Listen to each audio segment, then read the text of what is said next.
जय हिंद साथियों, स्वागत है आप सभी का आपके अपने चैनल में। जैसा कि फ्रेंड्स, हम बात करेंगे राजस्थान सरकार की प्रमुख योजनाओं के बारे में। जैसा कि साथियों, आपको बता दें, पालनहार योजना को लेकर नई अपडेट आ रही है। साथ में किसानों को सरकार लगभग 2 करोड़ रुपए देने जा रही है। और हम बात करेंगे पेंशन जारी हुई दिव्यांगों की, किसानों के लिए ज़रूरी सूचना है। साथ में बाल विवाह रोकथाम अभियान शुरू हो चुका है और जो बजट आया था उसमें 160 घोषणाएं हुई है। और आपको पता है, जैसा कि प्रदेश में 1 स्टेट 1 इलेक्शन यानी जो नीति है वो प्रस्तावित हो चुकी है। तो साथियों, आप सभी जो है बिल्कुल लगातार वीडियो को एंड तक देखें। साथ में आप सभी अगर हमारे चैनल में पहली बार विजिट किए हैं तो चैनल को सब्सक्राइब कर लेना। पास के घंटी के बटन को ऑन के ऑप्शन में रखें ताकि आप सभी को कंटिन्यू अपडेट देखने को मिलती रहे। तो चलिए बिना किसी देरी के बात करेंगे। तो साथियों, जैसा कि आपको बता दें, बाल विवाह रोकथाम पर चर्चा, संस्थाओं से लैंगिक भेदभाव और बाल विवाह रोकने के प्रयास तेज करने की अपील की। सामूहिक बाल विवाह करने वाले आयोजकों को 10 लाख तक का जो है सरकार अनुदान देगी। जैसा कि आपको बता दें, महिला अधिकारिता विभाग ने सामूहिक बाल विवाह आयोजन करने वाली संस्थाओं के साथ बैठक की। इसमें विभागीय दिशा निर्देशों, आवेदक प्रक्रिया और बाल विवाह रोकथाम पर चर्चा हुई। महिला सुरक्षा और सलाह केंद्रों के प्रतिनिधि और साथी ने भी शामिल हुई। सामूहिक विवाह सम्मेलन करने वालों को 10 लाख रुपए तक का अनुदान मिल सकेगा। महिला अधिकारिता विभाग के सहायक निदेशक बेरू प्रकाश नागर ने कहा कि सामूहिक विवाह का उद्देश्य जाति धर्म भेदभाव खत्म करना, दहेज प्रथा रोकथाम और समानताओं को बढ़ावा देना है। इससे समाज में सकारात्मक बदलाव आएगा। बैठक में सामूहिक विवाह आयोजकों की शर्तों, अनुमति प्रक्रिया, विवाह स्थल की आवश्यकताओं, विवाह के समय अधिकारी की उपस्थिति और विवाह के बाद अनुदान आवेदन की जानकारी दी। जैसा कि इस तरह मिलेगा सरकारी अनुदान। मुख्यमंत्री सामूहिक विवाह अनुदान योजना के तहत अब आयोजकों का संस्थाओं को 10 लाख रुपए तक की अतिरिक्त सहायता मिलेगी। पहले पंजीकृत संस्थाओं को 25,000 रुपये का अनुदान दिया जाता था। अब यदि आयोजकों में या आवेदनों में कम से कम 25 जोड़े विभिन्न जाति धर्म से सम्मिलित होते हैं तो 10 लाख रुपए तक का अतिरिक्त अनुदान मिलेगा। आवेदन के लिए संस्था का पंजीकरण दस्तावेज, वर वधू के आयु प्रमाण पत्र, मूल निवास प्रमाण पत्र, पहचान पत्र और बैंक खाते का विवरण जरूरी होगा।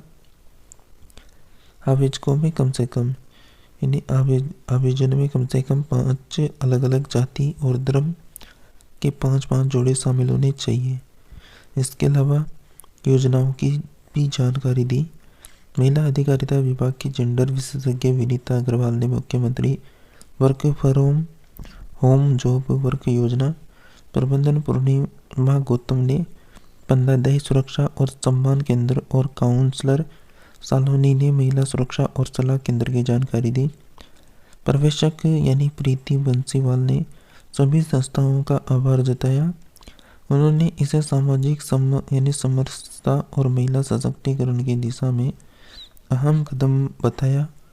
कनिष्क सहायक योगेश, नवल आनंद और दिव्यांग सैनी शामिल रही। इसके अलावा साथियों, आपको बता दें, बाल विवाह को जागरूकता से रोकें। जैसा कि एक्शन एंड यूनिसेफ जिला समन्वयक जाहिर आलम ने कहा कि महिला यानी बाल विवाह एक गंभीर समस्या है। इसे जागरूकता और प्रभावी कार्रवाई से ही रोका जा सकता है। सामूहिक कार्यक्रमों से न केवल जो कार्यक्रम होते हैं उससे न केवल जैसा कि बाल विवाह रुकेगा बल्कि महिला सशक्तिकरण को भी जो है बढ़ावा दिया जाएगा। साथियों, आपको बता दें, जैसा कि 5 से 7% तक ब्याज पर मिलेगा अनुदान। जिले में 5 बैंक शाखाओं की ओर से दिए जाएंगे ऋण।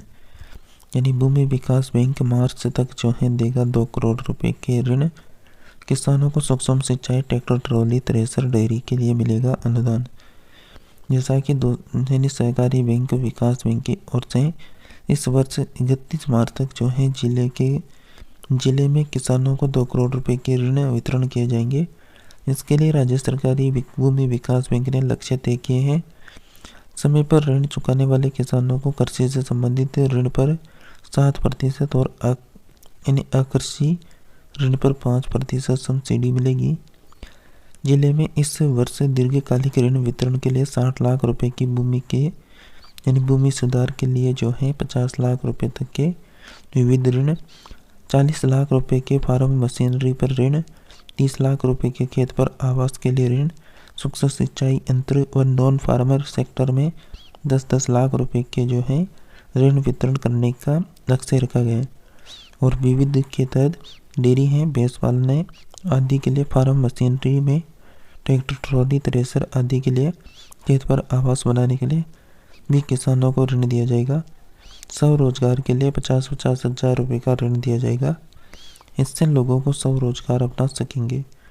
खेत में आवास के लिए यानी ऋण वितरण होगा।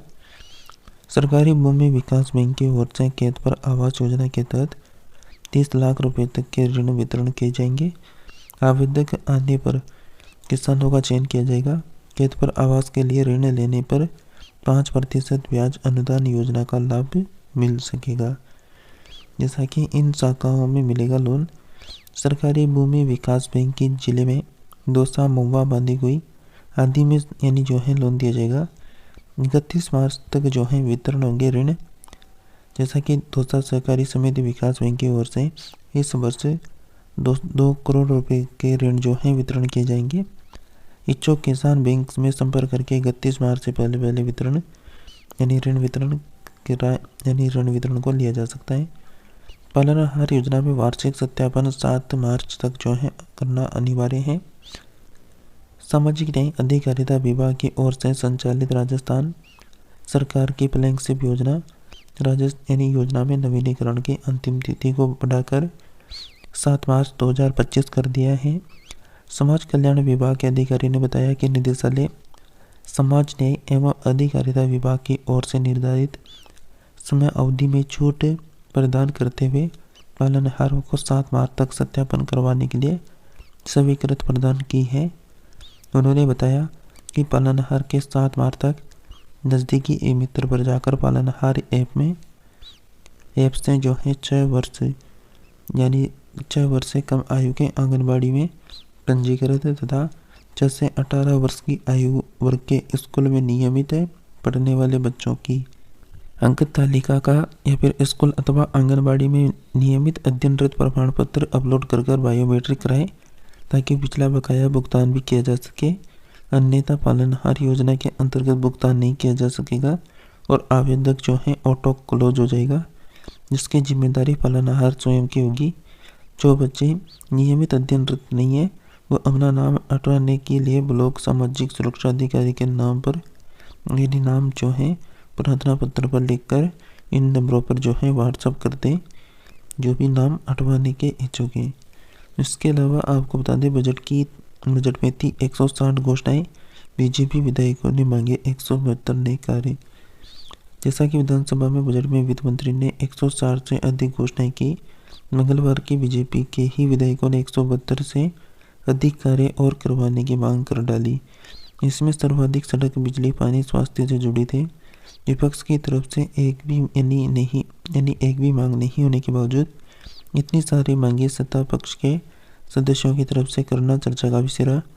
बीजेपी के वरिष्ठ से लेकर नए विधायक अपने साथ लंबी सूची लाए और बजट की तारीफों में फूल बांधते रहे और अपनी पर्ची पढ़ते रहे। हर विधायक के पास 5 से 20 तक लंबित थे, अधूरे या नए कार्य की सूची थी। हालांकि बीजेपी विधायकों ने यह भी कहा था कि कांग्रेस सरकार के समय 3 साल में काम नहीं हुए, उतने भाजपा के 15 माह में हुए, लेकिन ऐसा नहीं रहा। जिसके पास अपने इलाके की जनता की मांगों की फहरिस्त नहीं थी। एक तरफ विपक्ष के नहीं होने से कई विधायक ये भी बोले कि कांग्रेस होते तो उनको बताते कि इससे सरकार ने क्या किया। करीब 14 विधायकों ने अपने इलाके में कांग्रेस राज में अटकाए काम गिनाए। 18 विधायकों में जो है आप उनका नाम यहाँ पर देख सकते हैं। तो जैसा कि आदि जो है बजट की घोषणाओं के अलग अन्य कार्यों से संबंधित अपनी मांगे यहाँ पर उनके द्वारा पढ़ी गई। मुख्यमंत्री नारी शक्ति प्रशिक्षण योजना के तहत निःशुल्क RCIT कोर्स का शुभारंभ हो चुका है। जैसा कि महिला एवं विकास विभाग द्वारा संचालित मुख्यमंत्री नारी शक्ति प्रशिक्षण एवं कौशल संवर्धन योजना के तहत निःशुल्क RCIT कोर्स का शुभारंभ किया गया। कंप्यूटर केंद्र पर जो है आयोजन इस कार्यक्रम में भारत विकास परिषद अध्यक्ष प्रकाश कुमार यादव द्वारा फीता काटकर मेला बैच की जो है शुरुआत की। सेक्टर संचालक ने बताया कि राजस्थान सरकार की ओर से संचालित इस योजना के तहत 13 महिलाओं को चयनित किया गया। कोर्स के तहत महिलाओं और इसके अलावा बालिकाओं को डिजिटल साक्षरता एवं कंप्यूटर शिक्षा प्रदान की जाएगी। प्रशिक्षण कार्यक्रम की शुरुआत बायोमेट्रिक उपस्थिति के साथ की गई है। इसमें उपस्थित की पारदर्शिता बनी रहे। इसके कोर्स का उद्देश्य महिलाओं को डिजिटल क्षेत्र में सशक्त बनाना और उन्हें आर्थिक रूप से आत्मनिर्भर बनाना है। भारत विकास परिषद अध्यक्ष कुमावत के द्वारा महिलाओं को इस प्रशिक्षण का अधिक लाभ उठाने और इससे अपने व्यावसायिक और व्यक्तिगत जीवन में उपयोग करने के लिए प्रेरित किया। वहीं कंप्यूटर सेंटर द्वारा नीतू मीणा जो है, तुलसी पाटीदार आदि ने जो है उनको सम्मानित किया गया। साथियों, आप सभी का जैसा कि आपको बता दें, जैसा कि हाल ही में सामाजिक सुरक्षा पेंशन योजना के बारे में बात करें तो जैसा कि सामाजिक सुरक्षा पेंशन योजना की दिसंबर तक का जो है सभी का भुगतान हो चुका है। अब साथियों, जैसे जनवरी की पेंशन का अपडेट आएगा तो आप सभी को फिर से सूचित कर दिया जाएगा।